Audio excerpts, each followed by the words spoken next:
haddii xusbiga jiraan marba midun ba talada haya maalintii in riyaada talada hayay qolihii mucaaradka ay ugu adkaadaan ahayn dowladda madaxweyne laascaanood baa lagu weeraray isla galabtii baanu shirnay habeenkii baanu shirnay waa la waayay goor dambe waxaanu ogaanay inuu caydaba ku soo dhow yahay go'aan waxaan qaadanay xusbiyadii mucaaradka ahaa qoladii asad iyo qoladii inta kulmiyaha hogaaminaysay axmed siilaan ugu tugnaxna ku nidhigday adaa ka odaya shaabada u dambaysa ku dhufo waxaa loo tagay madaxweyne ku-xigeenka anaa lay diray subaxdii salaadiiba xafiiskiisa ay gooni warabti maxaa meesha ku kale abta anaa laysoo kaa diray waa maxay arrintaasi waa tii dhacday dabadeedna ururadii waxaanu go'aansanay shidaalka ama rabno lacagna kaama rabno dee amar baanu rabnaa madaxweynihii inaad la hadasho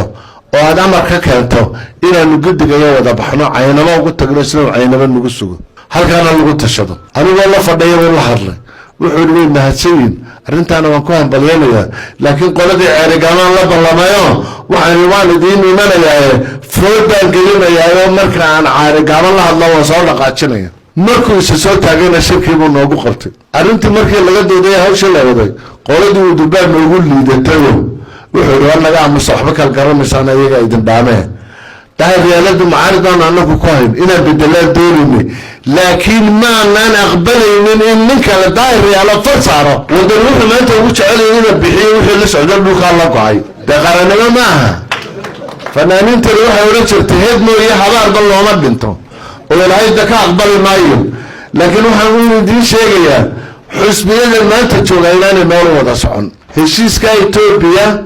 waxaa diidan xusbiga wadani faysal cali waraabe wuu ogol yahay ciidanka difaaca qarankana wuu ogol yahay in dowladda jirtana wuu ogol yahay inta dhulta ciidanka qaranku yimi anigu yimi wuxuu waan tagayaa gudoomiyaha xusbiga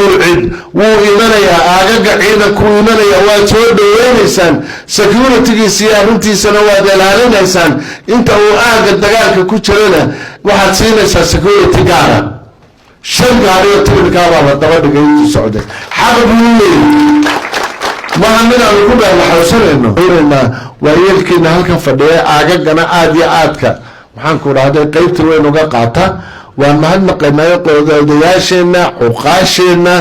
كارهان عقاشة أركا قوبها ويكورها ياسم مقل وميسان نبي وتشجر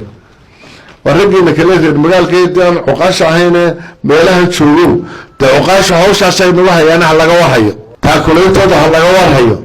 miiljoogooda ha laga warhayo la shaqeeytooda ha laga warhayo xaaladda adag ee maanta jooga hal shay baa kaga bixi karaysa waa midnimo